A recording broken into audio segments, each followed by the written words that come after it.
Good evening, everyone. I'd like to call the meeting to order. This meeting takes place in the traditional and ancestral territory of the Mi'kmaq people. We are all treaty people. So we'll get to number 3 on the agenda is the approval of the agenda. Recommendation that council approve the agenda for June 25th, 2024 meeting as presented. Is there a mover? Moved by Councillor Moser, seconded by Councillor Duggan. All those in favor? Contrary minded, motion carried. Item 4, approval of the minutes. Recommendation that council approve the June 11th, 2024 meeting minutes as presented. Is there a mover? Moved by Deputy Mayor, seconded Councillor Moser. All those in favor? Motion carried. There are no public presentations, so we're going to move on to the public input and questions. So each person is limited to 3 minutes. Each person must state their name. Questions or comments are directed through the chair, and comments and questions are limited to items on today's agenda only. And usually what will happen is after you make your presentation, staff will take note, and sometime in the future, staff will get back to you on that. I will tell everybody that we are trying some things a bit different tonight. So the timers are on the screens now rather than behind us here, so you can actually see them. So that hopefully will help a bit. So we have 2 people signed up, and one is Allison, minutes from last meeting, I guess. Okay, Allison? No.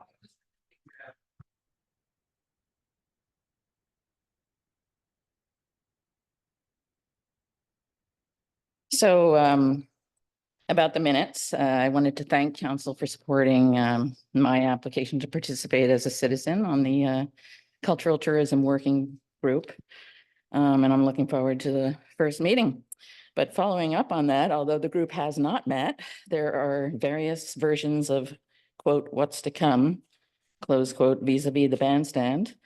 And I'm wondering if we can get an update from council for this, for the community as soon as possible. That's.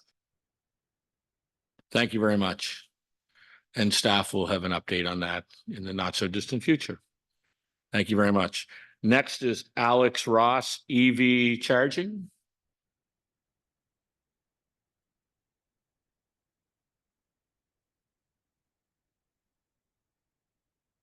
Excellent.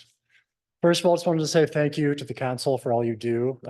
Absolutely love living here. So again, thank you. This summer, I've noticed a number of extension cords hanging out of hotel windows around town. These cords, slowly charging up visitors' electric vehicles, represent a gap in Lunenburg's infrastructure. While Mahone Bay, Bridgewater, Liverpool, and Shelburne each have multiple public EV charging stations, our beautiful town and tourist hub currently has none. Last year, 1 in every 10 vehicles sold in Canada was electric, with the market for zero emissions vehicles growing at more than 50% annually. Under federal rules, 100% of new vehicles sold in Canada must be zero emission by 2035. My proposal, therefore, is for Lunenburg to develop a strategy for charging infrastructure, which can generate revenue and complement our existing strengths, all while helping Nova Scotia work towards its net zero goals. EV drivers stopping or staying in Lunenburg will be paying for the services. They will also be patronizing restaurants and local businesses while they're charging, offering quite an opportunity for us, I think, as a town. So I think overall investing in our clean energy infrastructure is not just a step towards sustainability for the town. It's a leap towards economic growth and a legacy of environmental stewardship. So I want to thank all of you again for having me, and appreciate it. Thank you, Alex. And I do know that's on the radar. We just we're looking into things. There's a lot more to it than just putting up a couple EV charging stations, i.e. capacities pretty much at its capacity right now. So we have to solve some problems before we create bigger problems. So we are looking into it. It's not something we're ignoring. So thank you very much. Thank you. So now we'll move on. Does anyone else have anything else? Because there's a couple sign-up sheets, so in case people missed them, if anything else wants to say anything for the 3-minute part, you're more than welcome to stand up now to the podium, or we can move on. Okay, thank you very much. Now we'll move on to item 7, which is correspondence, and that's just what it is. It's here for correspondence. There's 2 items on there. There's really nothing for us to deal with, but we do have Alex's presentation on there too. So thanks again. So we're going to move on to item 8, which is public hearings, public information meetings and appeals. I'm going to go over the rules at first, but then I'm going to get Kayla to go over the public hearing, the bylaw itself. But I just want to go over the rules of the public hearing. Staff is going to provide an overview. Staff will answer questions from council, not from the public. The meeting will be open to all of you for questions. Each person is limited to 5 minutes. Each person must state their name. Questions get directed through the chair. And once the public hearing is closed by the council, there's no further questions or comments on the matter at this point. Now, there's 2 other things I want to say that there's a very differencing of opinions on this item. This isn't the first time we've all met in this room on things. And I'm just asking everybody, civility seems to be lacking in today's world in politics, in everything. So let's keep it as civil as possible. There's timers on the screen for 5 minutes. And please, this isn't a sporting event. So no boos, clapping, heckling, or cheering, like just professional public hearing is what we are requesting of everybody. And I think that's one way to move forward in a positive manner. So now I'll turn it over to Kayla. Thank you. All right, thank you very much. For council's discussion tonight, we have a request for a direction, which could lead to a potential first reading of the bylaw for the property vegetation management bylaw. This means as staff with the request for direction, we could be here seeking some more direction on how council would like to proceed with this proposed bylaw. At the May 14th meeting, staff introduced the property vegetation management bylaw. At that meeting, council directed one edit to the bylaw, which was that the bylaw include a permit program for those seeking to naturalize their lawns. Following council's direction, staff explored what a permit system could look like and found that the suggested permit system presented some challenges.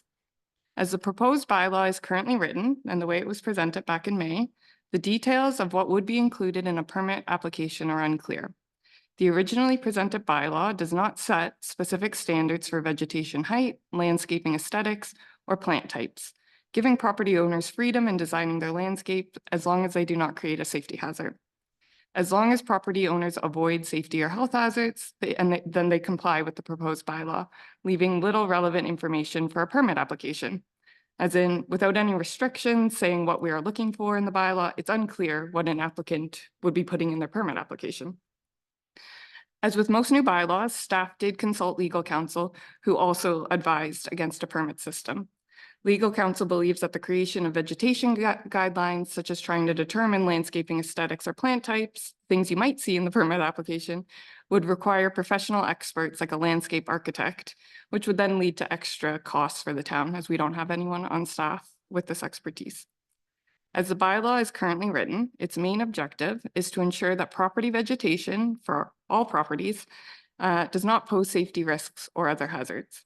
To this extent, the proposed bylaw provides steps that property owners must adhere to avoid or remove hazards such as obstructions and encroachments, noxious weeds and invasive species, pests and rodents, and fire risks. Essentially, the bylaw that is presented says your vegetation must not create one of these hazards.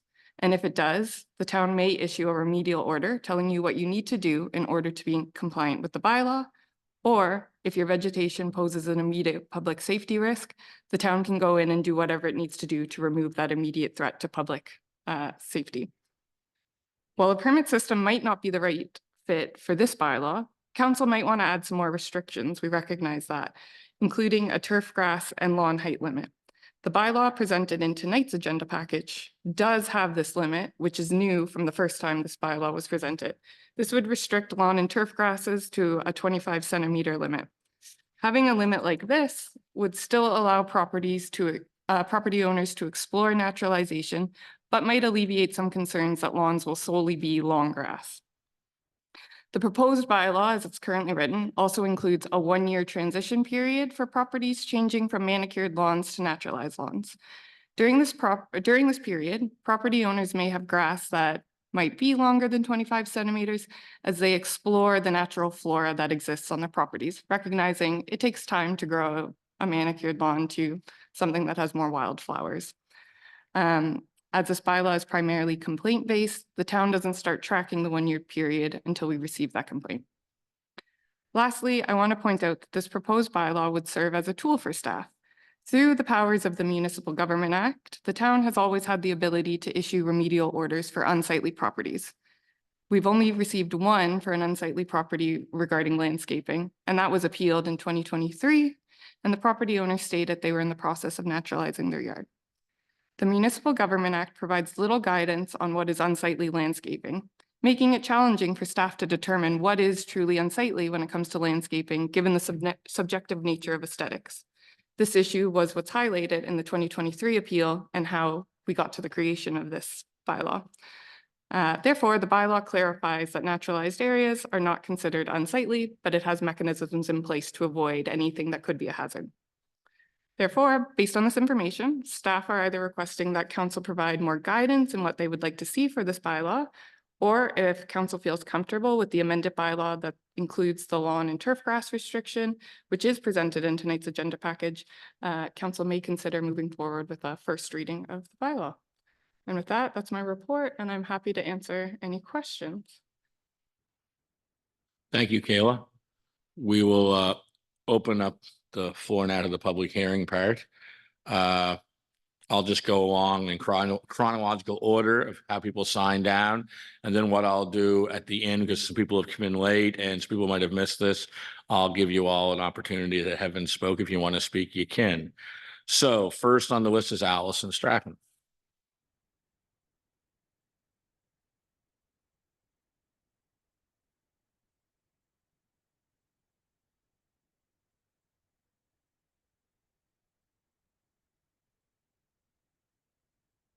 All right, again, for the record, my name is Allison Strawn and I live in the town of Lunenburg. I think you all know my address. So council already has a letter from me. And for the room, I am concerned that there is very little information on to smooth over what I see as legitimate concern over ticks. If we live in a risk-averse context, as a town trying to limit its risks, when it comes to Lyme and other viruses transmitted by the black-legged ticks, I think we have a problem. I was going to suggest a conversation with at least Pamela Baltzer. She is here in town and she has worked alongside the Mount Allison Tick Study Group, setting forth a tick-proofing neighborhood. And in particular, she has worked on naturalization of lawns. This is not a new thing. This has been going on since, I think, like in our town since 2016, I think. She has also been speaking on the topic regularly, as I gather, through an informal Google search. Certainly as a hotspot, we should get important and relevant information to support or confirm what we are doing. As a lawyer, and I hate to say this, if I was asked to review the legislation being given to you, I would also be preparing a matrix of other council decisions on the same topic in their area and their jurisdiction. Because again, spending some of my time on the internet, there is quite a bit of information there. Many cities or municipalities have abandoned the idea. There was Twitter talk this weekend in the city of London over that very issue. So I think it's really worth investing in that. We don't want to be spending extra money on a bylaw officer going through town every day. And I also wanted to say that as for the permit system, good idea, but a lot of people in town have actually been naturalizing spots of their lawn, including myself. I'm just terribly afraid that this is the kind of bylaw that you can compare to a water balloon. If you squeeze it here, it's going to cause something over here. And that's my caution for the night. Thank you. Next on the list is Bubby Jackson.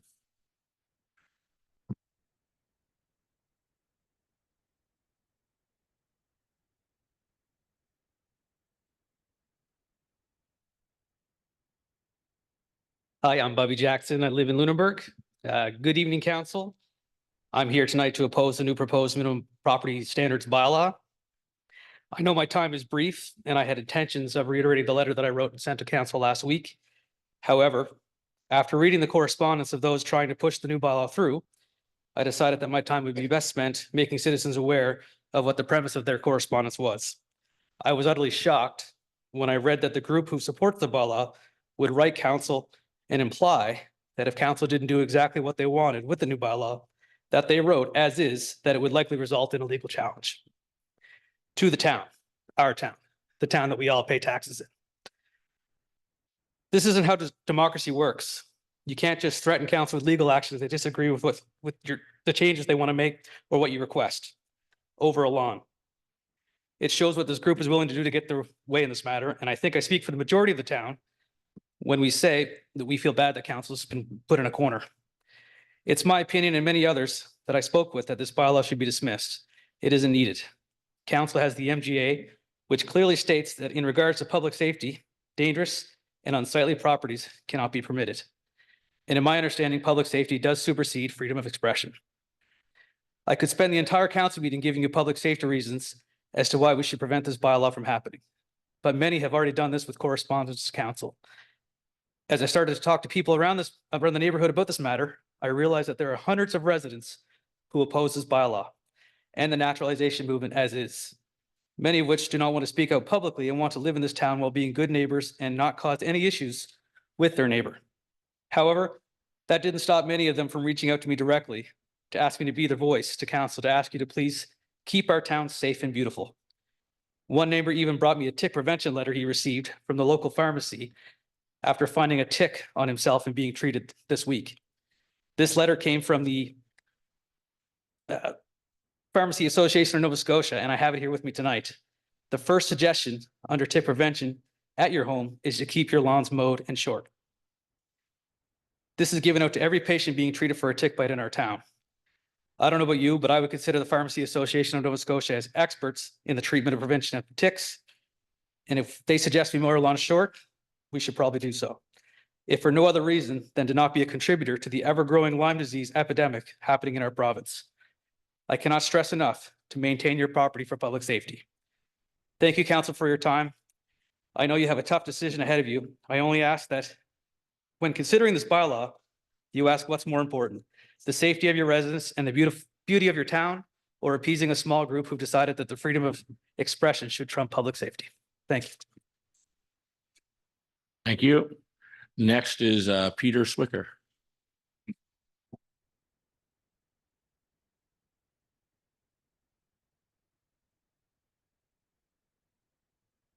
Thank you, your worship and council. It's a pleasure to be here this evening. It's my opinion that the town of Lunenburg should neither approve this first reading of this bylaw, or they should not proceed with this bylaw in any form. And the reason I say that is that we currently have an unsightly premises bylaw that could be amended to accommodate for some sort of naturalization if council so desired. One of the real concerns I had in reading the bylaw and some of the information that came with it was the apparent lack of input from local health, fire, and landscape experts. And council's elected to govern the community and develop bylaws that protect the interests of the community as a whole. And this proposed bylaw, in my opinion, is not in the best interest of the town, its residents, or its reputation as a high-profile community on the world stage. In my previous correspondence to council, I identified a few key areas that I thought were important for council to consider. One is the risk of fire hazard. Fire Smart Canada, which is a national program that helps Canadians increase neighborhood resilience to wildfires, says to avoid tall grasses and keep lawns mowed shorter than 10 centimeters in height. The issue of pests and other hazards, as Bubby has so eloquently advised us of, and Allison mentioned too, the public anxiety surrounding Lyme and now anaplasmosis. And this is a real health concern that cannot be dismissed. Health issues for humans and their pets. The deer population in the town remains unchecked as a major vector for the disease, along with mice, which are attracted to longer grass. And I think anything that we can do to mitigate the risk of Lyme disease should be done. And the risk for ticks is exponentially greater with longer grasses, and that's evidence-based through evidence-based research. So they're suggesting keep your grasses shorter and your areas clear of any leafy debris. And ticks are not the only risk. Taller grasses are also home to mice, which carry hantavirus. And I don't think we can ignore the aesthetics of the issue. Lunenburg has a reputation to uphold. We're a UNESCO community, a tourism icon, overall beautiful community. And that's more of the reason for the town rather, to fine tune the unsightly premises bylaw and establish some sort of minimum standard as they would for any sort of physical structure in town. And we don't need to see more disputes among neighbors as a result of these issues. So a bylaw that would regulate this with some protections would be good. We've talked about the constitutionality of any bylaw that controls how one treats their lawn. And I wonder what advice the town has received with respect to whether or not a bylaw that protected or restricted this would be, or whether or not it would be unconstitutional. I don't believe that we have a good case for lawn naturalization. I think what I'm seeing is some of the lawns that are currently touted as examples of lawn naturalization, and they talk about it being a 1-year process to do it. Some of these lawns have been growing for 3 and 4 and 5 years. And we haven't seen any of the work that they've talked about. In fact, when I look at what the bylaw says, it identifies naturalized lawns as those being intentionally designed and maintained spaces. And personally, I don't see any intentional design or anything that establishes maintenance. It seems to me that any intent to regulate or permit under the current bylaw is being thwarted to the extent that it would be a free-for-all if people wanted to naturalize their lawns. Interesting enough, the proposed bylaw talks about, and I quote, unattended turf grass without signs of deliberate development into a naturalized area or garden may be considered in a state of neglect. Well, there's a number of properties that right now fit that term, including a number of town properties.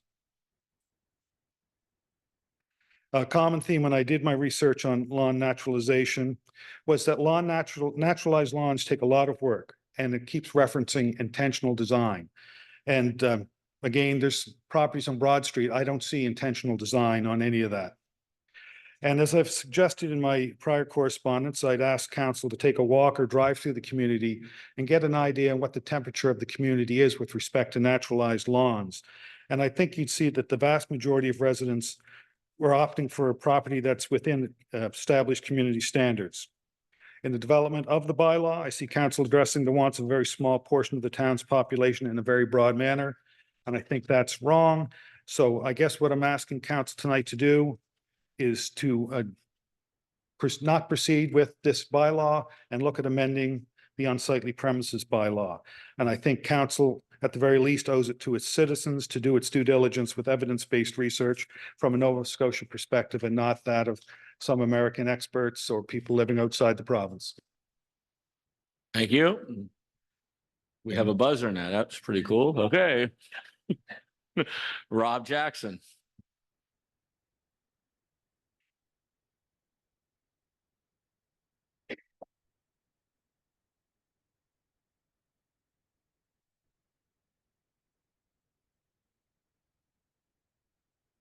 Hello, my name is Robin Jackson. I live on Maple Avenue. Why the town ever set upon the path of circumventing the municipal act with regard to property care is absolutely beyond me. It's clear that a very small group of people have driven the ship on creating a new bylaw that all but eliminates the municipal act bylaw for unsightly premises. There are very few of these naturalized properties in the town, at least for now. There are a massive amount of very well-maintained properties, and the majority of them have a variety of plants, bushes, and trees provide a feast for the pollinators of this province. To simply stop mowing your lawn and hide behind the cloak of being a naturalist is absurd. But there we are. It seems to me we're dealing with just another euphemism, which is an expression used in place of one that is deemed offensive or suggesting something unpleasant. I remember when toilet paper became bathroom tissue. Used cars became previously owned vehicles and dumps became landfill sites. And now not mowing your lawn is simply because it's called naturalization. Instead of using simple, honest, direct language, they use words to hide the truth. Several of these naturalist yards I've seen have butterfly way signs on their lawns taken from the David Suzuki Foundation. I've been on the site, and the site says butterfly ways are citizen-created corridors filled with native wildflowers that support local pollinators, nothing about long grass. The site says a yard, community garden, patio, or window box filled with native plants is a pollinator's paradise, nothing about long grass. The site says you don't need a lot of outdoor space to start a garden. You can grow your pollinator paradise right in your balcony, patio, windowsill, nothing about lawn grass. The University of Guelph has determined that turf grass used in North America lawns does not provide an adequate food source for pollinators, no matter how long the grass is. Additionally, lawn grass traps moisture, which captures fungus and disease to spread. Tall grass is a breeding ground for rodents, mice, rats, and other such creatures that are predators for a lot of pollinators, birds included. Long grass prevents the growth of such things as certain species of dandelions, clover, buttercups, and wild strawberries, all of which are sources of food for a variety of pollinators. Nothing makes ticks happier than long grass. All sources agree, keep lawns cut short to control ticks. Ticks love grass that hold moisture, so for them, the longer the better. And the CDC says it's one of the leading epidemics along the northeast coast of Canada. And especially in heat like we had recently, grasses can ignite easily and burn rapidly. Tall grass will quickly carry fire to your home. Look, you can start by planting garden flowers that bloom throughout the summer, especially in the dry months, to create a constant supply of food.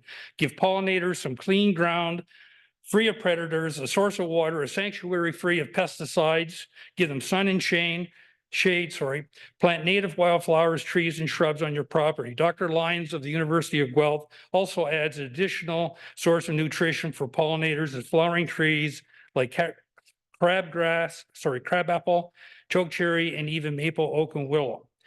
Let me now speak to the new bylaw draft. It's only been recently that I've seen it, and obviously a small group of like-minded people were so instrumental with the creation of this policy.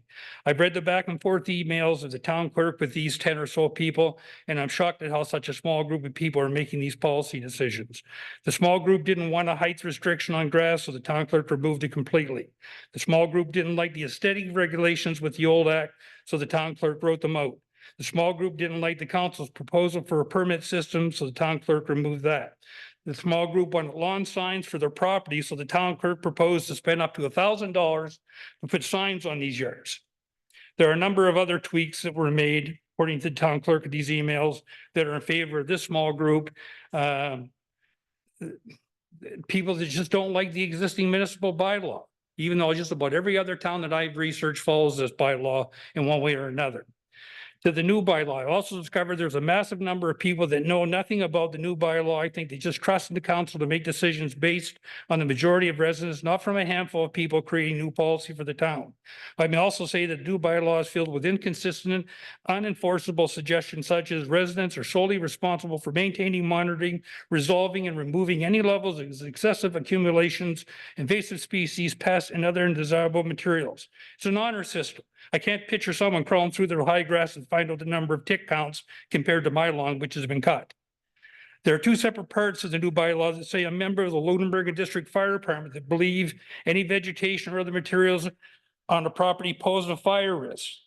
They have the right to issue a remedial order. I'm a fireman. I'm on the executive. I'm the secretary. I don't know of any suggestion from the town for us to do that, and nor would I be in favor of it. There are more things I would like to say, but obviously my time is running low. So let me just finish by saying this, that please, council, go back to the existing municipal act or delay the bylaw until more people can have an input, or leave it to the new council in the fall, because I surely know this is going to come up in the fall election discussions. I thank you for your time. Thank you. Next is Teresa Quilty.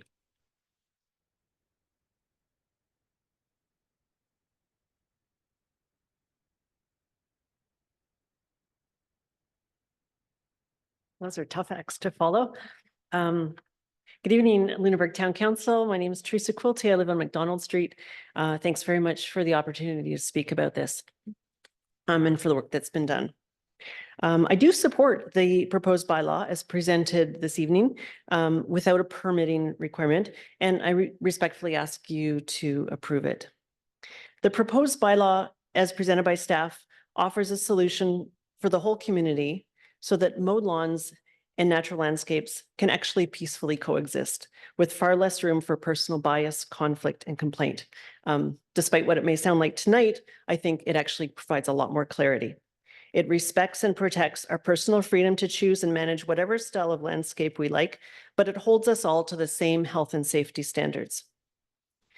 Last year, I went through, drove around Lunenburg and counted at least 40 naturalized yards. And this year, I see there are even more. And some people like Allison are experimenting with parts, maybe on a steep slope or places that are difficult to mow or things like that, but still leaving a combination.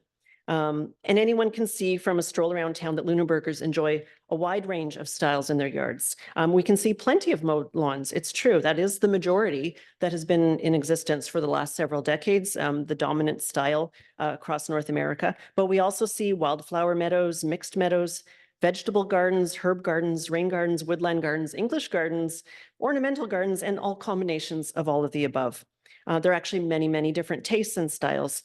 And if people are fortunate enough, they've been able to professionally design, landscape, and upkeep their exterior home and their yard to look and function exactly as they want.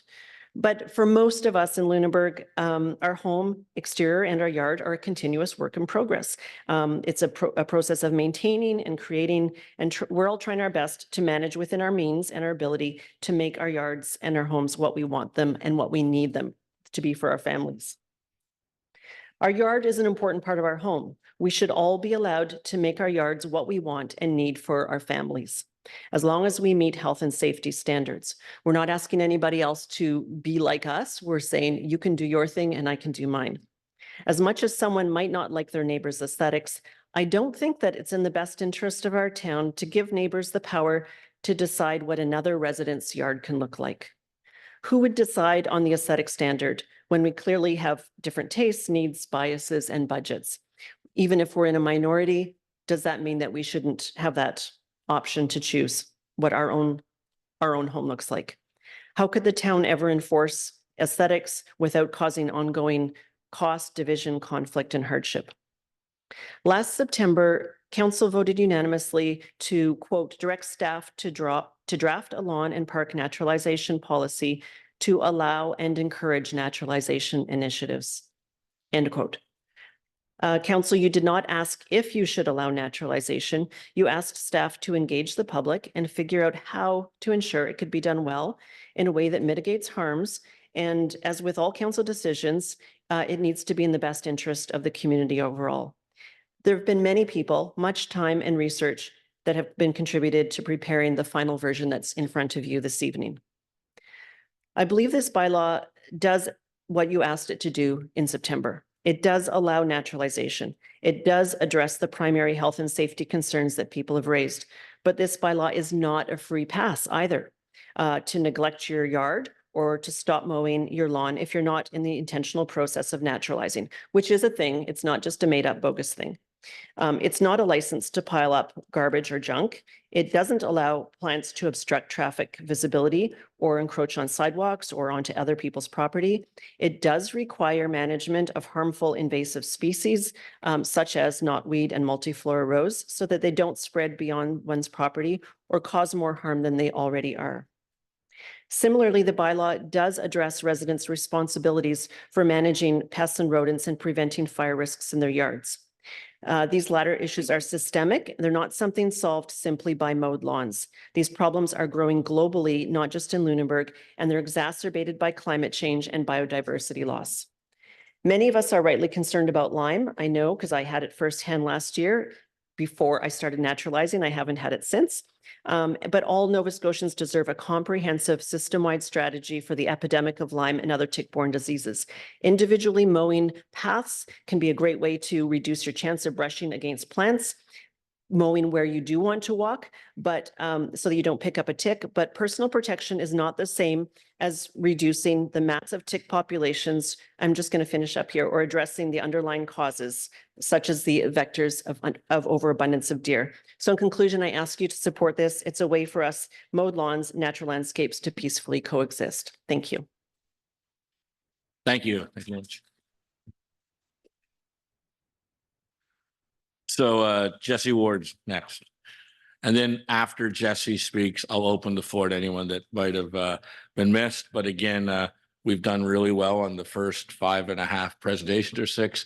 No clapping or cheering, please. It's like I said, just try to keep it somewhat professional. No clapping now that I'm up. And no clapping for Jesse, okay? Thank you, Council. My name is Jesse Ward. I live at 129 Lawrence Street in Old Town. So to start off, I am a property owner in Lunenburg, a taxpayer. I have a lawn that is not naturalized. I have turf grass and a rose bush that was there when I moved in. I'm speaking on this issue tonight because I want to say that I believe this bylaw should pass as it's been presented, but without any permit requirements, and that I believe that we should have no tolerance for the divisive and frankly somewhat conspiratorial rhetoric that's in some of the letters opposing the bylaw on tonight's agenda. I think that we face serious ecological challenges in our country and our community. We see the decline in bird and insect populations, and I think that anything we can do to counteract this trend of a decline in our pollinators is in alignment with our heritage. Our heritage here is about working hard to adapt to challenging new circumstances. So those are just some of the reasons that I do support lawn naturalization, despite not having pursued it myself. I find it pretty ironic that there's a boilerplate message for people submitted in tonight's agenda package that says we urge council to not just hear the loudest voices in the room or the few on social media and deliberations, because beyond the people in the room tonight and the people who submitted letters, there are about 2,000 more adults in town who have not contributed feedback yet. Across these individuals, I think that you'll see a very significant diversity of knowledge and opinion when it comes to naturalization. I really believe we need to focus on education on the topic of naturalization and address a lot of the real, concerns people have around things like Lyme disease. But we also need to talk about the realistic standards of enforceability for the appearance and vegetation of lawns and talk about these actual issues instead of these kinds of allegations that rely on assuming people's beliefs based off of the appearance of their property. And we need to do better at showing some respect for each other. We've got some folks in these letters saying that it's divisive to naturalize your lawn. One letter says that there's a small group of activists ignoring our lawn values, our town values. Another shows property listings outside of town that people who want a naturalized lawn could move to. And this is the rhetoric that's actually divisive. It deflects from the actual issues. It's embarrassing and it's harmful for our community cohesion. So I'd really like to focus on issues. I think that for this bylaw, town staff was put in a very challenging situation with the responsibility to draft this bylaw, and I commend them for that. It's honestly a really big challenge to draft a bylaw that finds compromise between the MGA's open-ended definition of what constitutes an unsightly property within individuals' rights to practice their environmental beliefs, with safety and health standards for property management, and some individuals' very strong aesthetic preferences. But I think this bylaw is as close to a perfect compromise on this topic as you could get. It outlines health and safety standards for what is not tolerated on a lawn, and it has an enforcement mechanism for this. And it does have judgments on aesthetics around garbage, debris, and unattended turf grass that I truly believe we can all agree on. For the rhetoric opposing the bylaw, I'd like to point out that in the letters that were submitted, there are no constructive alternatives proposed to this bylaw. Nobody did any work to describe what should replace the bylaw, other than one letter saying we should rely solely on the Municipal Government Act, as other councils have done throughout the province. But none of these letters cite any example of any lawn that would be acceptable in Lunenburg under this bylaw being found unsightly by another municipality in Nova Scotia through the MGA alone, and then ordered to be destroyed or re-landscaped or have anything else done. So if we go back to only the MGA, we're in the same situation we were in when we had the initial complaint. Let's say we have that complaint again and there's no bylaw. What standards should we use instead to judge whether a property is unsightly when it's not actually violating what there is around like serious health and safety, which is already in the MGA? You could suggest that Lunenburg adopt a lawn standards bylaw that would be akin to what you find in certain American suburbs with homeowners associations. This is something we could do. We could have a plant palette, a specific list of plants you must stick to. We could restrict personal gardens or ensure they meet specific limits. But I have to ask, is that what you really want? If you explicitly want to forbid certain types of native vegetation from people's lawns or a certain volume of vegetation, or if you want to impose certain limits for the height or size of vegetation, then you can state that in no uncertain terms and we can talk about that. I would like to hear people make their case for why we need to prohibit certain vegetation, why we should have standards for what percentage of your lawn cannot be turf grass. I'd like to hear people describe, if this is the way they feel, how this could be administered and enforced. I'd like to hear about how this should be a top priority for the town to pursue this system, which would involve a ton of Byzantine policies and permits and enforcement, because that's what it would take. I mean, you'd also have to say that people in town would want to see that system of really complex permits, policies, enforcement, expertise on what vegetation should be permitted and enforcement of that as a top priority for the town to pursue at this moment. So in conclusion, I suggest council proceed with this property vegetation management bylaw without any of the stipulations about a permit. I think it's a thoughtful compromise that respects our heritage. It addresses current environmental challenges and provides clear guidelines for property management. Thank you. Thank you. So that's all I had on my list. Would anyone else like to get up and speak that hasn't spoken already? Mike, go ahead. Yeah, just.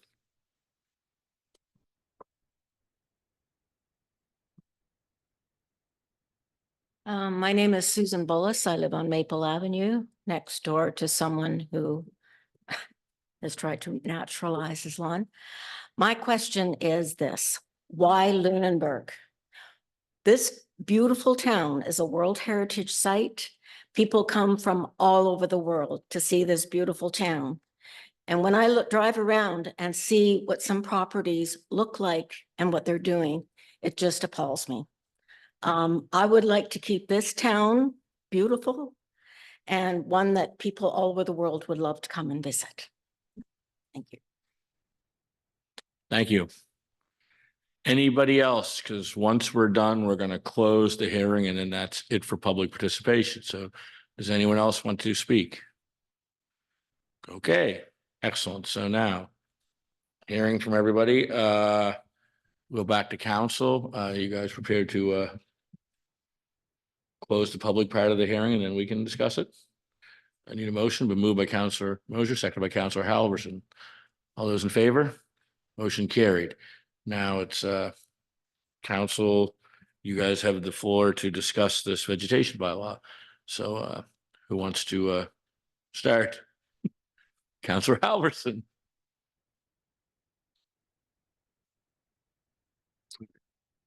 First off, thanks to everyone for taking the time to come up and make presentations. It's not easy to stand in front of a room of people and say your piece. So thank you for doing that.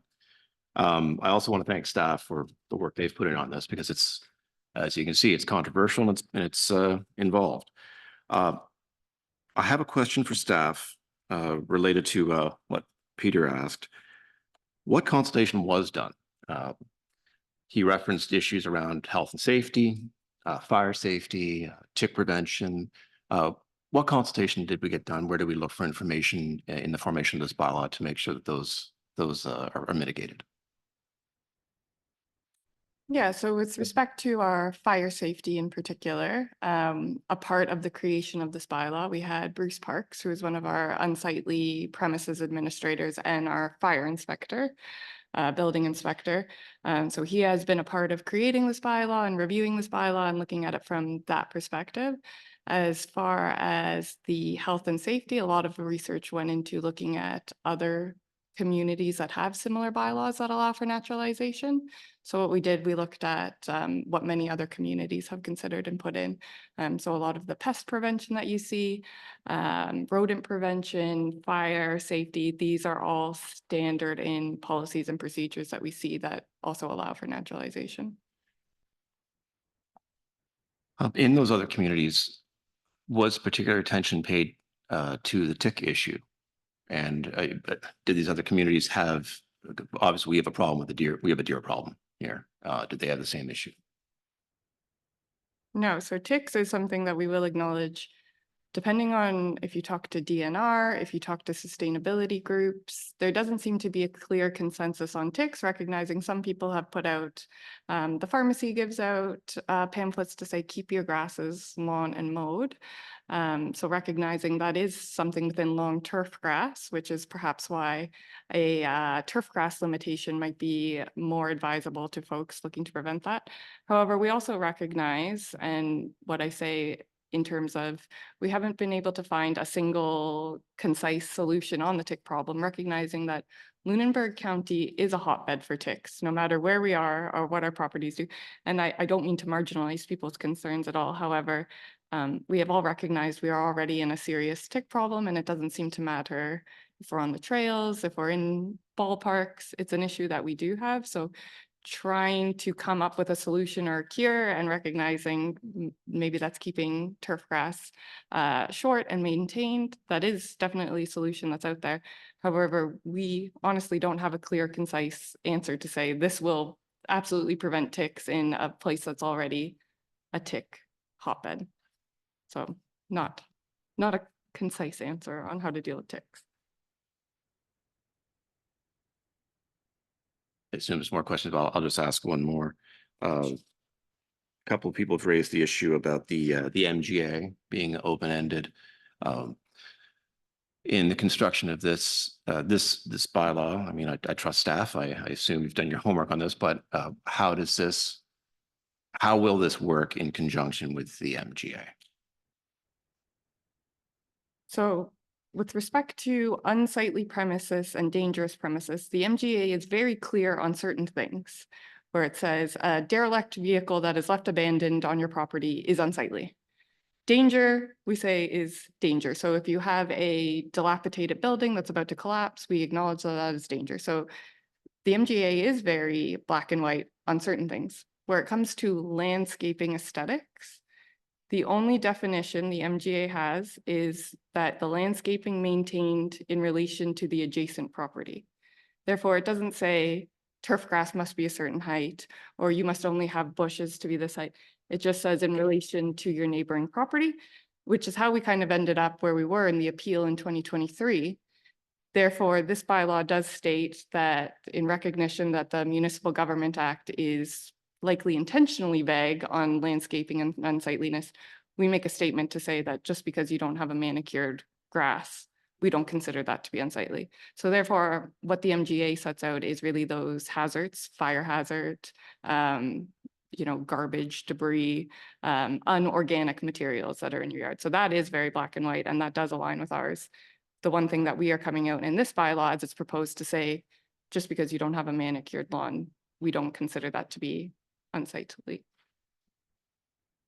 I likely have more questions, but I will cede the floor at this point, so to let other councillors have a question. I'll keep going around the room on that side then. Councillor Mosier. Thank you, Worship. Well, normally I would trust staff to bring forward these bylaws, and I generally do not pay a lot of attention to them because I'd have a high degree of trust. Although, I am also a firm believer of quid pro quo, and I thought by bringing in a permitting or an application process for this bylaw would be just a good way to let people know what you're up to. But that sort of got misconstrued, and a lot of information came in, and staff chose not to put that in this bylaw, even as it was a motion of council that was passed unanimously. So that posed me to dive into this, this bylaw a little bit, and I see absolutely flawed from start to finish in terms of it's absolutely unenforceable. Most of the enforceable aspects of the bylaw would be also covered under, other, whether it's unsightly, whether it's unsafe, you're not going to have garbage in your lawn. You're not going to have dangerous combustible materials in your lawn, whether it's cut or whether it's long, right? So it just comes down to, the freedom of expression or health and safety. And I could put a derelict car in my front lawn and say it's art. So that's freedom of expression. So then you're going to have a fight on your hands regardless. So no matter what we do here, I think this bylaw should be thrown out because it really has no weight. And if you can show even our legal opinion was wishy-washy in terms of it never just said, no, this breaks the law, this doesn't break the law. It's always subject to interpretation. And this bylaw is so subject to interpretation, it's impossible to enforce. So I won't be supporting it. Thank you. Councillor Duggan. Okay, we go to this side. Deputy Mayor, you're good. Okay. So I'll add my 2 cents worth at this point. I guess back in September, which was my actual first official meeting as mayor, when this came on the docket and the motion was made, I was hoping that we could come back with some type of bylaw or document that we could all move forward with. And then I think this document is getting closer and closer to something that I could live with.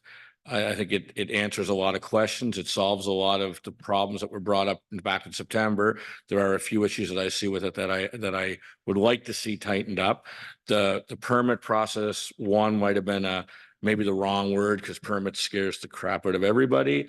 Maybe a drawing or a plan that you just can submit. And the only reason I supported that idea a couple of months ago when it came up was the fact that I didn't want to leave it in the hands of a bylaw officer, whoever it may be at the time, to go and check on a complaint-driven process and say, yes, it's either naturalization or no, it's not. So if you had some kind of drawing, even not a big technical thing of what it to look like a year down the road or 2 years down the road, at least then the bylaw officer could say, yeah, they're following their plan. It's all good, or no, they're just letting the grass grow. There's nothing. They're not good. I mean, it took the personalized approach out of it, I thought, because if depending on who you had as a bylaw officer, if they were really like naturalization, they could let anything go. And if they really were opposed to naturalization, they could make everybody, mow their yard depending on the way it looks. So that's why I was leaning towards that. And the other thing that I have an issue with is the tent. I do like the height requirement. And I will highlight the fact that our height requirement is a little higher than some of our neighboring communities. So we have went a little further and a little more proactive that way. So, 10 inches is quite high, but again, it's 10 inches on turf grass. So I'd ask the question, who's going to interpret it turf grass compared to whatever the other grass might be? Because I think the height requirement for me is where my personal bee is in my bonnet. For example, there's, when I see yards that are 4 feet high, I can't tell you if it's turf grass or if it's just whatever other type of grass, because I don't know the difference. I do know there's seed heads on the top of the grass. So to me, what little bit I know is that's grass. So that should be mowed to the 10-inch requirement, right? So that's what I'm a little worried about, is how do we define what is turf grass, what isn't, and who's going to make that decision? And again, I'm okay with shrubbery, plants, other types of stuff in your yard. I just do not like the 4 foot or 3 foot high grass in certain yards that I see. That's what bothers me. I think I think people don't like the aesthetics of it. I'll be honest. I mean, we don't want to talk about aesthetics, but that's basically what it boils down to a lot of times. People don't like it. People don't like it that live in that neighborhood a lot of times. People don't like it in the community. And again, there are more and more. Teresa's right on her presentation, like maybe 60 or 70 now. But if there's 900 dwelling units or 1,000 dwelling units in Lunenburg, that's less. You might have 10% that are trying to naturalize. And there are some beautiful, in my opinion, naturalized yards happening right now with a little bit of a thing here and a little bit of thing there, and then the rest is groomed. But I just think that I'd like to see us in this bylaw get a little bit stiffer on if we're going to have 10-inch height restrictions, then it has to be on a more than just turf grass, or it has to define what we actually consider turf grass. Because again, I'm not a green superintendent, but because I'm not sure what the difference is in a lot of grass. To me, grass is grass. So if it's more than 10 inches, mow your grass. That's basically my opinion. So at the way it's written right now, I'm closer and closer to liking the bylaw, but I think that we have to tweak some things. And the other thing is I'd like to see is some actual responses, or contact some health authority, get some more information on the health side of things on tick control, because there seems to be a very varying opinion even in this room tonight, whether long grass contributes to the tick population or it doesn't. Everything I've been told since I've been 10 was stay out of long grass because that's what attracts ticks. But maybe there's something else. I don't think long grass is what attracts ticks. Long grass attracts the carriers that bring with it the ticks. So that's the problem with long grass. So anyways, that's where I sit on it at this time. Councillor Halverson. Go round two. Thank you. You'll be pleased to know, Mayor Meyer, I'm looking up here. Turf grass is defined in here, and it's defined as grass species cultivated for their robustness, uniform growth, and resilience, commonly used in residential and commercial lawns. Common turf grasses include, but are not limited to, Kentucky bluegrass, Bermuda grass, tall fescue, St. Augustine grass. I can't pronounce this one properly, I don't think, zoysia grass, and perennial ryegrass. So I think that does a pretty good job of capturing generally the species. I mean, if I were to make a tweak on that, I would say perhaps we could say long grasses that might be readily available. Turf grass might be readily available in our area, but it does look like we grabbed that one. Where are you at here? Yeah, the other part, I tend to disagree a little bit on the ideas that we're having, letting people just neglect their lawns with this. The way I read this, and maybe I'm wrong, but the way I read this is that it says that, you know, you can't just neglect your lawn. You can't just let grass grow and just not mow your lawn just because you for laziness. If let's call it what it is. This is meant to be deliberate. This is meant to be, you know, a representation of your environmental values, you know, that you're actively trying to encourage wild pollination and all the good things that go along with that. And this bylaw does capture that. If you are just letting your grass grow, well, then you need to cut it. We're going to put an order on you to do that.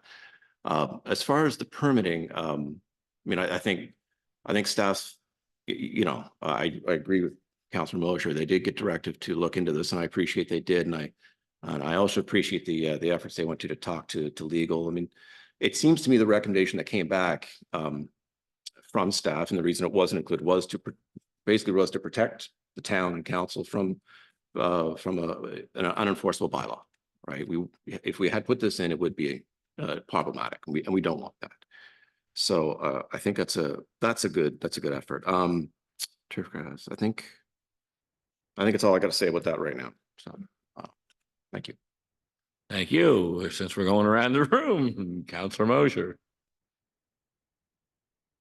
Well, again, it's unenforceable as it sits here in front of us. This bylaw is unenforceable on multiple levels. So therefore, how can we pass a bylaw that's unenforceable? Councilor Duggan, would you like to chime in? I mean, I'm of two minds on this, so it's been a difficult one to sort of read through everything, and I definitely see it from both sides. But I think the main thing that is going through my mind is just that, yes, the MGA does cover this in a very general sense, and there's probably a reason that most municipalities have not dug in deeper and created these very complicated bylaws around you know, sort of a permissive way to do this. I think that there's obviously a growing desire to have more naturalized lawns, which I agree people should be allowed to do within a certain extent. I don't think that it should be just a free for all. But this also brings forward to me the issues of needing to look at diversifying here within town. You know, I wrote a couple notes. There's many other ways to support biodiversity within town limits, more tree planting, diversifying plants and shrubs, more pollinator plants, natural grasses, reintroducing native species of grasses, flowers, fruiting shrubs and trees, and wetland restoration to encourage natural drainage. I would like to see us do that. And I think that it's very difficult to sort of regulate how other people should do that on their own property. So I'm a little bit, I haven't quite decided yet. Thank you, Deputy Mayor. Thank you. I'd actually just like to echo Councillor Duggan's statements. That pretty much is exactly how I feel with it. We are fortunate to have a plethora of amazing gardens in this town and other possible ways to attract certain types of species and attract naturalization. And I'd like to see more focus on that. But at the same time, I agree with, as Councillor Duggan said, I think adding too much information can be detrimental. And I think a lot of this is covered already.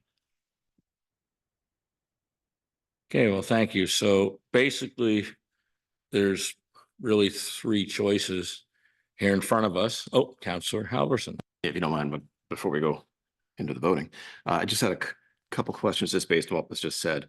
I'm concerned because I appreciate what you're saying here, councillors, about the MGA, but my comment would be if the MGA were clearly spelled this out, we wouldn't be having this discussion right now, because that's how we got here. We had a problem that was presented to us, and it was left to council to subjectively decide lawn by lawn, person by person, what we as a council feel was acceptable. And the whole reason, at least in my intention anyway, and I don't want to speak for everyone, but my intention was to take the subjectivity out of it, like to have criteria so that, you know, everyone understands what the rules are going, you know, before it has to come to neighbor yelling at each other and bringing things to council. And I'll say that's the thing that troubles me most. And something that Councilor Mosher mentioned at the time when we had this discussion. We don't want to be telling neighbors.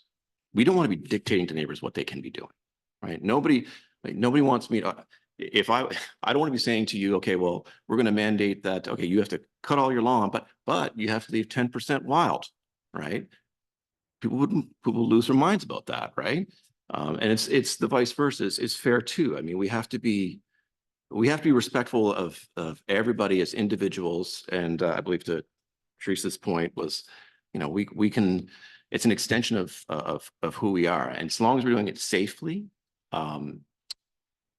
in a healthy manner, then who are we to say what someone else should do on their own property, right? And I think this bylaw does address that. It sets standards, it sets safety standards. But the last question, I see you're going to speak again here, Councillor Mosher, so I'll just ask. You mentioned there's some that this is unenforceable. Do you have some examples of why you feel it's unenforceable? Through the chair, of course. Okay, Thank you. thank you, Councillor Mosher. Well, I do, but I wanted to just for the sake of saving time, I didn't want to have to go down through every point by point by point. So, Okay, well, if you got a couple examples. well, I'll go back to that, but just to, on the comment of, that was our intentions. Yes, we don't want to be here case by case, reviewing everybody's thing, but you know, if that's what it comes down to, if you're ruffling your neighbor's feathers and, you know, and, there's no other recourse for them to come to council, well, bring it to council and we'll make a decision. You're either gonna, you know, conform or you're not, right? That's the chance you take when you come here. That's basically what we are anyway. We're a jury. You're electing a jury for your town that makes decisions based on, you know, complaints and whatever, right? That's what we do here. And that's what's wrong with this bylaw. It's so wishy-washy that you can't, you know, there's always, you know, you'll always find an excuse. You'll always find an excuse for one thing, one argument or the other. And in some of the correspondence to get to a bylaw that would be so precise and it would cost $50,000-$60,000, I think we were looking at, to create this bylaw, and then another person to hire to enforce it. So that's crazy. So just for me, I just want to get rid of this, and if someone wants to bring a complaint forward, I'm willing to say guilty or not guilty. And now, you want some examples or? Sure. Okay. All right. So item 4.1, any lawn not to exceed 25 centimeters. Well, I could say that's not grass. I'm just, you know, growing it out for, because there's plants in there I need to, you know, to let flourish and mature, right? So I can't grow that. I can't cut that patch down to 10 centimeters or whatever it is, because I'm naturalizing that, right? Gotta have time. 4.3, 4.4, 4.6, 4.7, 4.8. Those are all given regardless. That's all related to lawn general maintenance. So, I mean, you're not going to leave garbage in your lawn. You're not going to do that regardless. 4.5, very hard to prove. Encroachment. Well, weeds encroach by nature. So how can I prove that my neighbor's weed came over on me, right? Maybe it's, you know, a bird dropped it somewhere, you know, so it's not my fault that you got weeds in your lawn, right? So how can you prove that? 5.1, 5.2, just relates to garbage again. 6.1, simply talks about debris management. Well, and you know, so that would be covered anyway under, you know, just noxious weeds, that's covered under provincial weed control regulations. 8, pest control, that's a given. No one wants rats and mice, you know, or I don't think they do around their house. And not to mention raccoons, skunks, foxes. I mean, I see this stuff running through the neighborhood all the time, right? Fire risk, that's a given, right? Nobody wants to create a fire risk, but how do you prove it, right? How do you prove your grass is a fire risk? You know, 10-1, 10-2, 10-3. Everything in this section is simply makes nothing else enforceable because it's just like so vague. That's where your freedom of expression comes in. 11.2, vague again. 12.2.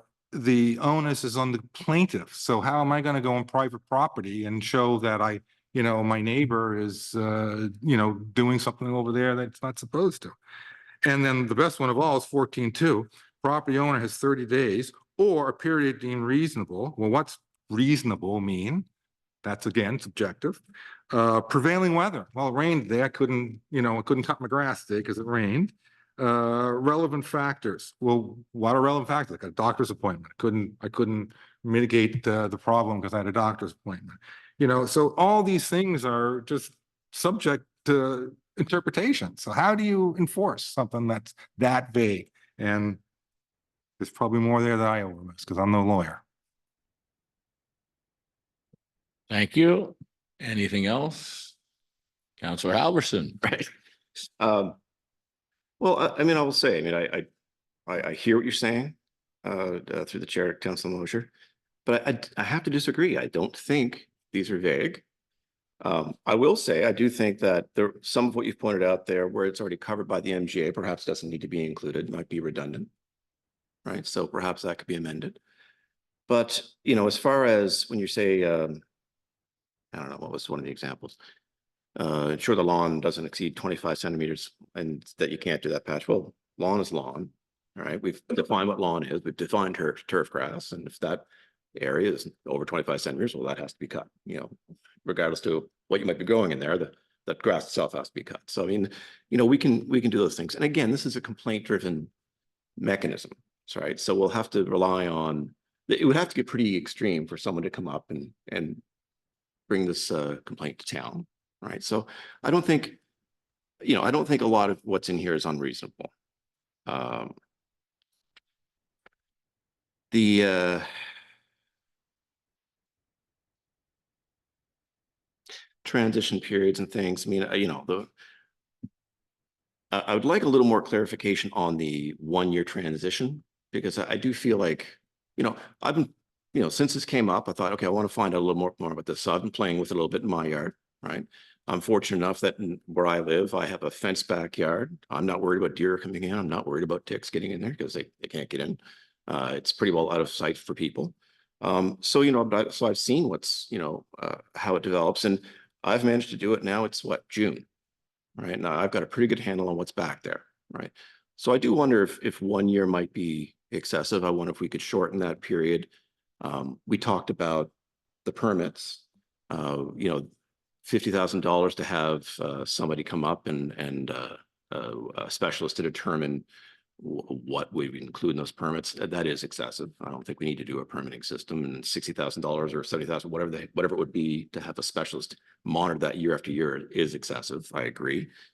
But I do think we can, we can come up with reasonable expectations on transition times.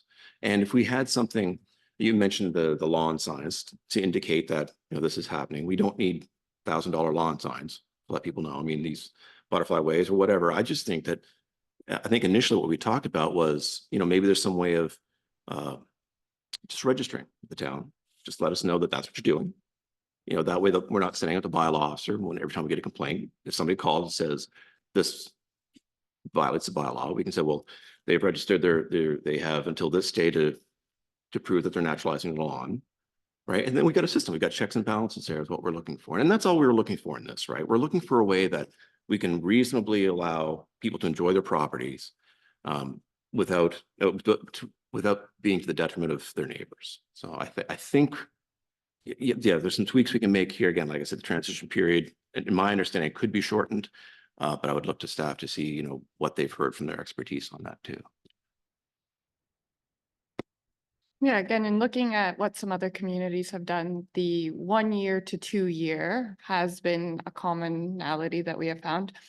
But the transition period and the suggestion came from our public consultation with other folks of what they think would be a reasonable time. So originally we had a 2-year period, and we recognized perhaps that is too long. So when we first presented this bylaw in May, it was a suggested 2-year period. since we've gone back and from some of the feedback we've heard from other folks, we recognize perhaps that is too long. So now we've got that back. So it's mostly based on what we've seen in other communities, but also what we've heard from the community and what they thought would be an appropriate time. While I'm talking, do you mind if I just say one? Okay, one, just because I've heard it a couple of times in terms of the Municipal Government Act and how we rely on that in policies. I've said it before, but I just think it's important to restate it again. It's uncommon that we don't have an accompanying policy. So most communities, our surrounding neighbors, Town of Bridgewater, Municipality District of Lunenburg, Municipality of Chester, they have unsightly premises and dangerous premises policies that add a little bit more parameters to the MGA. Most communities in Nova Scotia do have this accompanying, or whether it's a property standards or whether it's, some of them are still quite vague, and they do, I've seen some of them where they seem to just copy and paste certain parts of the MGA, but that's where you'll see your turf grass limitation. So if you look at some of our neighboring communities, they use that accompanying policy, their unsightly premises, endangering premises policy, to say we want turf grass to be 20 centimeters high. So for a community to solely rely on the Municipal Government Act to enforce this is rare. Most communities have an accompanying document, their own policy to put those parameters in place on what that looks like. Thank you. Councillor Duggan. I guess, so that's great that other communities have done that. They've tied it obviously into something else, such as unsightly premises. I just wonder if this entire document and all of the information in it and all of the permissions and restrictions are necessary, or if we can go back and take a second look at this and say, why couldn't we have some of this stuff, the more pertinent stuff, tied into an existing bylaw and do away with this entire document and creating this whole thing around this one issue. Yeah, and that's exactly it. Without, I think, just to backtrack, because the Town of Luneburg did not have a policy or does not, so I heard that referenced as well, that we do have an unsightly premises bylaw. We don't. And we don't have an accompanying bylaw that, you know, we have some different things where we have like the land use bylaw that might mitigate things, but we do not have a bylaw that currently deals with unsightly premises and dangerous premises. We have solely relied on internal procedures in the Municipal Government Act. And I do think, in my professional experience, it would be better if we had an overarching policy that doesn't solely deal with vegetation, which is how we ended up at the council direction when we got, how do we deal with this without our accompanying policy that puts the parameters? And it would be my recommendation to eventually have a more overreaching, overbroad policy bylaw that would deal with some more of these things. But for now, I think we started with, let's start on this one issue of the vegetation and what could that be folded in later? Is there elements of this bylaw that could then be folded into a more overarching, which I guess in the original bylaw that we presented, it was very procedurally heavy in terms of the complaint and the investigation process, which I don't think necessarily has to solely be for a vegetation complaint. It could be for an overarching dangerous premises or other unsightly in terms of derelict vehicles and what that would look like. But without our own policy in place, this is, I guess, where we started. And whether that could expand to include other things, I definitely think that's a possibility. This is step number one, I guess. Okay, thank you. So what we're going to do here, I'd just like to add a few things that currently the way the bylaw sits, I would like to see us do a bit more research with local health officials. Number one, like I said earlier, I think that we need a more definite conversation with some health officials on the tick problem, because we're all over the map on that. So we need some expert opinions on that directly. Maybe talk to some, like maybe the fire chief on some of the safety relevance on fire safety on some of the, if it's a certain height. And again, I'd like to see, I understand turf grass is defined in the bylaw, but we've been told that we don't really have staff that are experts in those types of things. So who are we going to send out to see if it's one of those 9 different types of turf grass, right? Because I certainly wouldn't know if it was, right? So again, make that a little more defined, because I think the 10-inch rule I can live with, but then it doesn't mean that everything in your yard all of a sudden is allowed because it's going to be some kind of a species that nothing's turf grass. So we have to work around things. I am worried about that part of the enforceability, that people, you know, when you put a little bit of a part of a bylaw that you can get around, people will usually do it. Whether they mean to do it or not, they will sometimes. So I'd like to see staff review it, but there's three options that we're going to have here tonight. We can approve the first reading as presented, move it on to the second reading. We can defeat the first reading and then go back to the drawing board. And for the time being, go back to the MGA, which is there. Or we can defer the item with some recommendations for staff to look into some things and come back. Quite honestly, I'd like to see us defer the item and get some tweaks again. I think defeating the item, we go back to square one. And I'm not going to support the way it's written right now to approve it. That would be my personal opinion. But again, I think we're getting close. We've only had one complaint to my knowledge in the 50 some years I've lived here. So I think we want to get it right. We want the community to be able to live with it. And I think the way we're moving forward at this point, if we pass this bylaw or if we defeat it, one of those two ways, we're going to be back here again within the next couple of weeks because it's complaint driven. So if we pass it the way it is, there's going to be some complaints made on the height part of it. So we have to make sure we know for sure what we're defining in the height. And if we know what that is, and if we don't pass it and go back to the MGA, I guarantee you there's going to be some complaint driven people here on unsightly premises that we have to deal with. So that's the way I see things at this point. But what I'm going to do, because we've been sitting here for quite some time talking about the same thing, let everyone get up. We're going to take about a 5-minute recess, stretch your legs, and then we'll come back. We'll make a decision on this bylaw. How does that sound, everyone? Good? Okay.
Okay, if everybody could take their seats, please.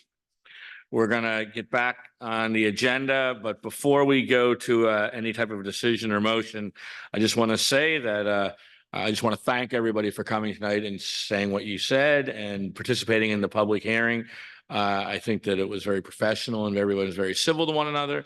And this is how public information sessions and public hearings are supposed to be. I was sick about 13 months ago and watched the vending bylaw public hearing. And I must say, I'm relieved and overwhelmed with how tonight went because I might not have slept much last night after thinking back to how that one went. So again, for all you that came and spoke, no matter what side of the issue you're on, and for council, thank you very much, folks. Thank you. And you can all give yourselves a round of applause in the way. So now we'll move on. There's basically we're on to the decision time. So there's three options. Does any councilors want to proceed? Councilor Halverson. Before we do, I do have a question to our clerk, through the chair. Kayla, you alluded to the need for an overarching bylaw, like nuisance bylaw or dangerous and unsightly bylaw. In your, I'd like your opinion. What do you think? Does it make more sense to try and, when I see this is very cumbersome. It's very very grossly encompassing and it's very detailed. But could this be solved as a smaller part of a different bylaw without all of this? Like, could we, if we had a dangerous unsightly and we included, the lawn limitations, would that accomplish pretty much the same thing as what we're looking at here? Because this seems, this seems really divisive and unwieldy. Yeah, absolutely. So what I've said before is it's more common for a community to have a more generalized, comprehensive property standards bylaw that would go into various different stages of property management, whether it's your vegetation or other aspects of a property. So that is definitely something we can consider.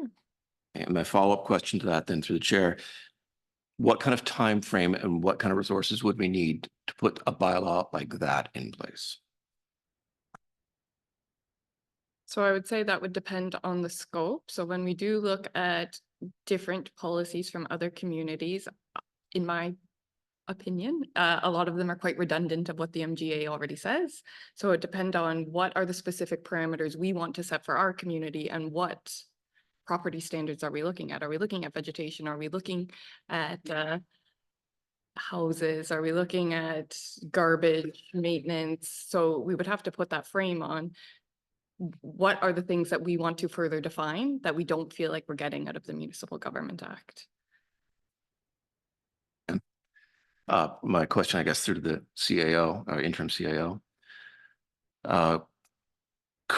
If we decide tonight to not go ahead with this as written and advance the first reading, what could we get a report from staff that would capture what it is that Kayla's talking about, something that would be an appropriate scope?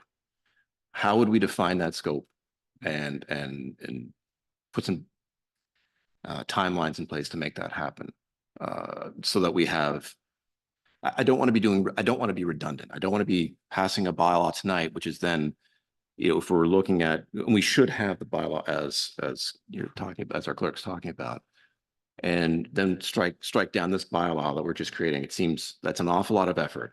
I'd rather just do this right once.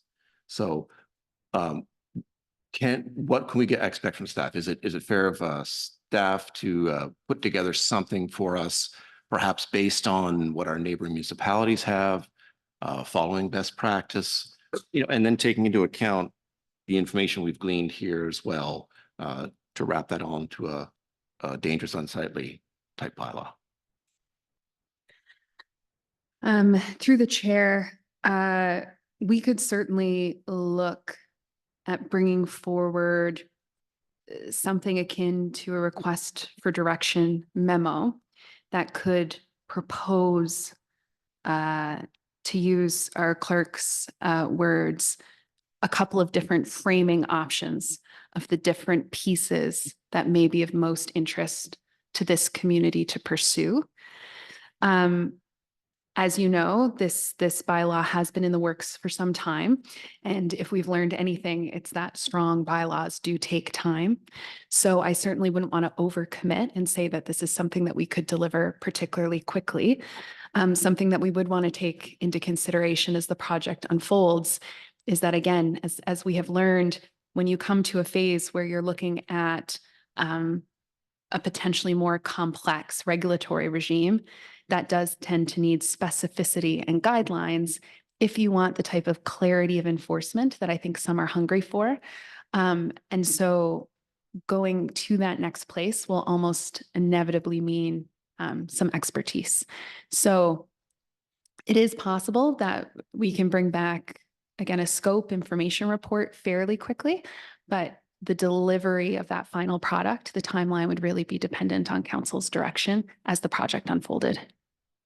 Apologies, I know one more example of a lack of specificity tonight, perhaps, but again, I don't want to overpromise. I guess, and again, indulge me here, through the chair. I want to make sure that that scope captures everything we want, right? So I don't want to catch ourselves out by saying we want X, Y, and Z, then all of a sudden find out, oh, we need a Q, elemental P as well, right? That kind of thing. So I guess what kind of timeline would it be? You mentioned we could get a scoping report. What would that look like? Would that be, as I mentioned, would it be it's like a scan of municipalities to find out, how they're addressing their dangerous unsightly, and again, including some of the information we've had from here as well, so that I don't want this wasted either, because I think we had good community engagement. I think we've had fulsome discussion and a lot of good correspondence on this. So I want this to be included as well. What could we expect from that scoping report? Through the chair, I will reiterate that, of course, everything that we've received and all the work to date is part of the public record. And I'm a firm believer that no research is ever wasted, regardless of the ultimate decision that is made. Because again, it's our role as staff to try to help council make informed decisions. So regardless of the outcome this evening, I wouldn't necessarily say it's time not well spent. But given the fewer meetings that we have over the summer months and current staff resources, I would be hesitant to promise anything, for next meeting, probably not even for August meeting. Again, I don't think it would be prudent for staff to recommend definitive deadlines on a short time frame. So 3 months, 4 months. Again, we always do our best to turn things around quickly, but given some of council's other directions and priorities, it may take some time. Thank you. Councilor Moser. We're really trying to button down this to the finest degree, which law by nature is subject to interpretation. And that's in itself the brilliance of the MGA. It is vague enough that when a complaint comes forward, it comes forward to this council, and then this council will rule on what is good for their community. So we can't shuck and jive our way out of our jobs here. And that's what it seems like we're trying to do. Like, I don't want to make decisions. Oh, I don't want to make decisions. I don't want to tell anybody what to do. Well, that's what you get actually voted in here to do. It's a complaint-driven system. And what better way to know what's right for your community is that the complaints that come out of your community. You can't anticipate what complaints you're going to get in 5 years' time. Like, how can you write a bylaw that's going to cover everything for the next 5 to 10 years? You simply can't. So I think they're brilliant in their obscurity and being vague. So that way you really evolve into the community you want to be. So throw this out. If we get a complaint, we'll deal with it, and then we'll know how the community feels. We can have a public hearing on it if we want to. At least then you'll know. So we talked about this a lot, and we're still not getting anywhere because we're trying to make it absolutely black and white, and you cannot do that with any part of the law, as far as I'm concerned, unless you're caught red-handed. That's about the only way you're ever guilty. Counselor Halverson. This is like reruns. It is, I know, right? Um, I will say this, the reason we're spending so much time on this, we're not trying to shuck and jive, we're trying to get clarity, right? We want everyone to know what the rules are, right? It shouldn't be a complaint comes to council, and then depending on, whether I had my Wheaties that morning, I'm in a good enough mood that you're going to get it or you're not, right? We're trying to eliminate the subjectivity, right? And the other, to Councilor Moser point about the law, the law also protects people from the tyranny of the majority. All right. So if you have, a procedure or a belief that maybe isn't held by the majority of the town, that should be protected as long as it's not endangering or hurting anyone else, right? That's what the law does. It protects people from the tyranny of the majority. So anyway, I'm not trying to shuck and jive anything here. What I want is a clear bylaw so that when anyone goes through any process, whether it's they want to grow their lawn, they want to naturalize their lawn, they want to have a car art installment on their front lawn, they know what the rules are, we can have, I mean, to your point about putting a car on your front lawn, I remember it was, oh geez, probably 8 years ago, I believe, over in Bridgewater, where they do have a dangerous and unsightly law, somebody decided to put up part of the Farley Mowat on their front lawn, right? Council said that was unsafe because it had sharp, jagged edges. It was a piece of metal and it could fall down and hurt somebody. And they passed, they had the law in place that allowed them to, issue a decision to say, no, you have to reinforce this or you have to get rid of it. And so their process worked. Their process worked because they had a process. And that's what we need.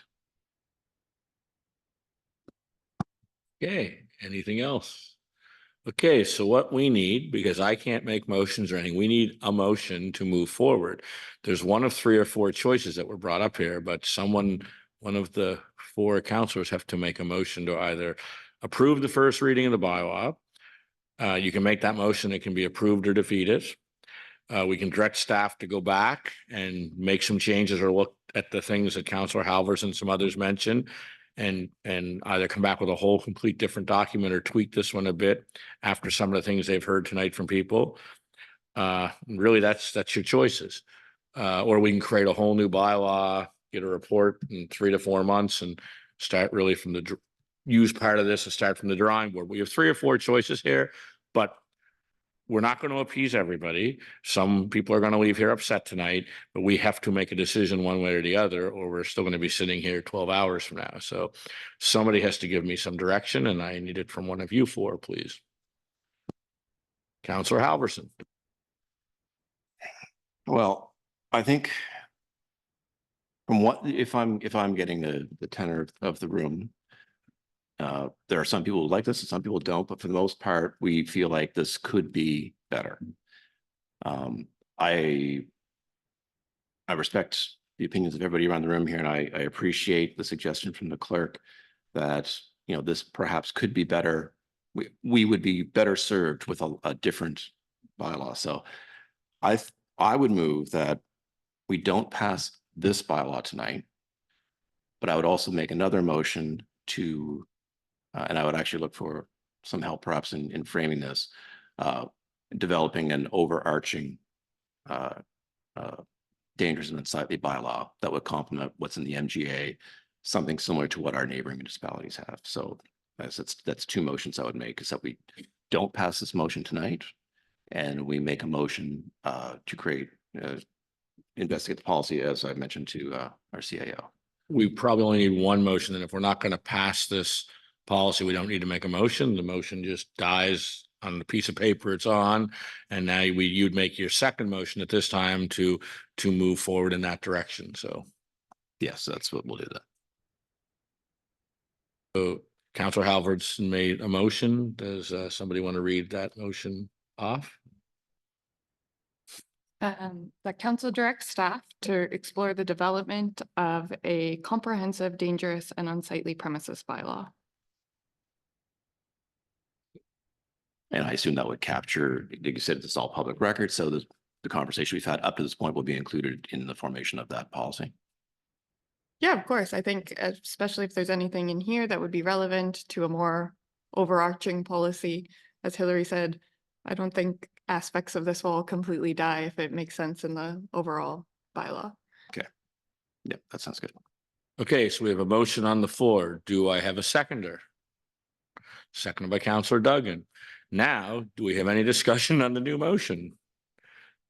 Counselor Mosier. Well, I think before we, well, okay, through the CAO. So I guess before we would actually come back to this, you would come back with a budget for this procedure for us before we proceed? Through the chair, if there were to be, it may take some time to determine if there are spin-off implications or budget implications of this motion, but certainly if they are, we would return to council as no money has been allocated for this in the budget. Thank you. Any other questions or concerns on this new motion? Okay, seeing no other, all those in favor, raise your right hand. All those opposed? Motion carried unanimously. So we can now move on to item 9. What I will do quickly, it's going to be 2 minutes. We can have a quick 2-minute recess if people came here because the agenda is not very tough moving forward. If you want to go home, have at her. I wish I could go with you. So anyways.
Okay, so we're gonna move on to number 9, planning public participation policy decision. Hillary, you're on. Good evening. I'm Hillary Grant for the record. I'm acting as interim CAO. This evening, the revised public participation program policy is back before council. On May 28th, we engaged in a discussion on proposed amendments designed to improve the transparency, governance, and community involvement in our town's planning efforts, and this policy is the result. The revised public participation program policy reintroduces newspaper notices for planning advisory committee meetings, proposing that planning issues be advertised in newspapers just once to strike a balance between cost effectiveness and community outreach. This policy also sees planning advisory committee meetings live streamed and recorded. Thank you. Thank you very much. So there's a recommendation there that council approve the new planning public participation program policy as presented, repealing and replacing policy number 65, the planning public participation program policy. So there's a recommendation. Is someone prepared to move that? Moved by Councilor Halverson, seconded by the deputy mayor. Any questions or discussions? I just like to add that I'd like to thank staff for going back and revising parts that they heard at the last public participation meeting. It just shows that, you know, public participation means when people present things to council and to staff that transparency does work, and we are listening and we are making some changes when they're brought forward. So again, thank you very much to staff for bringing this forward. So all those in favor, raise your right hand. All those opposed, motion carried unanimously. So we move on to 9.2, community grants decision. Recommendation that council award 2024-25 community grants evaluated by a merit-based analysis, option 1, not considering the amount requested, option 2, considering the amount applied for. So Kelly Cunningham, you're up. Thank you, Your Worship. For the record, I'm Kelly Cunningham, the Recreation Manager for the town. The community grants applications have been evaluated based on a merit-based analysis, which was approved by council on May 28th. The analysis consisted of 3 criteria. 1, local impact. Does this project support Town of Luneburg residents? 2, diversity and inclusion. Does the project actively promote diversity and inclusion and demonstrating a strong commitment to creating an inclusive environment? Underrepresented or marginalized groups included youth, seniors, women, people with disabilities, LGBTQ+, Indigenous peoples, racialized populations, and lower socioeconomic status. And 3, financial need. Does the applicant have a critical financial need, making the grant essential for the project's success? Financial need is defined based on income, expenses, assets, and debts. There were 27 qualifying grant applications that were evaluated. This number was reduced from the original 33 applications as the applicant has either been previously approved by council, did not qualify, or withdrew their submission. Staff had prepared 2 options to allocate the community grants funds based on the results of the merit-based analysis. Option 1 does not consider the funding amount that the applicant has requested. This method ensures a fair and proportional distribution of the available funds based on the scores.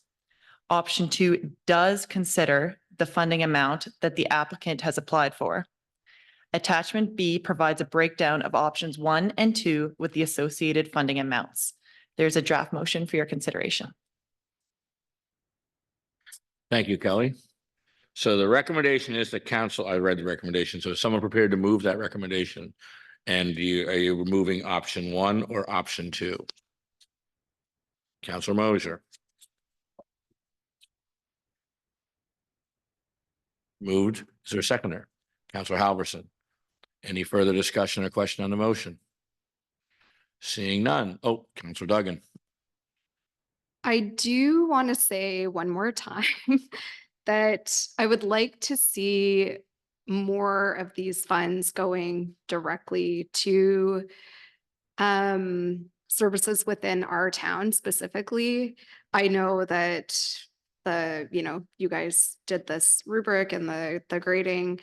I do still find that some of the places here in town that asked for a significant amount of money are only getting a fraction of what they've asked for.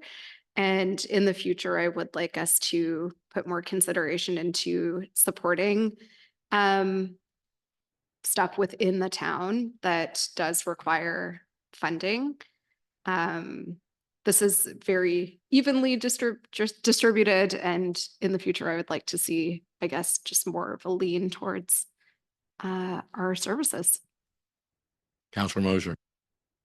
Yeah, I do agree with Councillor Duggan here. It's do you have I guess my question is, do you have a weighting system now? Could you give more weight to a town, in town, operation as opposed to someone outside of the catchment? Kelly. So attachment A did have the rubric, and part of the local impact had a 0 to 4 scale. So it was applicants were evaluated based on if they had an impact to the town of Lunenburg. Thank you. Any other comments or questions? Okay, all those in favor, raise your right hand. All those opposed, motion carried unanimously. So we're now on to new business, and there isn't any on the agenda. So now we move to number 11, which is notice of motions, information requests, council reports, or updates. So we'll start with we'll start on the left and go around the room. Councilor Halverson, do you have anything you'd like to bring forward? You, Councilor Mosier, Councilor Duggan, Deputy Mayor. Not tonight. And I'm good. So we'll move on to number 12, which is just a motion action list that we're going to keep track of, which is really nothing to deal with. So now we need a motion for adjournment, and you can all go home and enjoy the rainy night. Moved by Councilor Mosier. Thank you very much again, everyone. Thank you.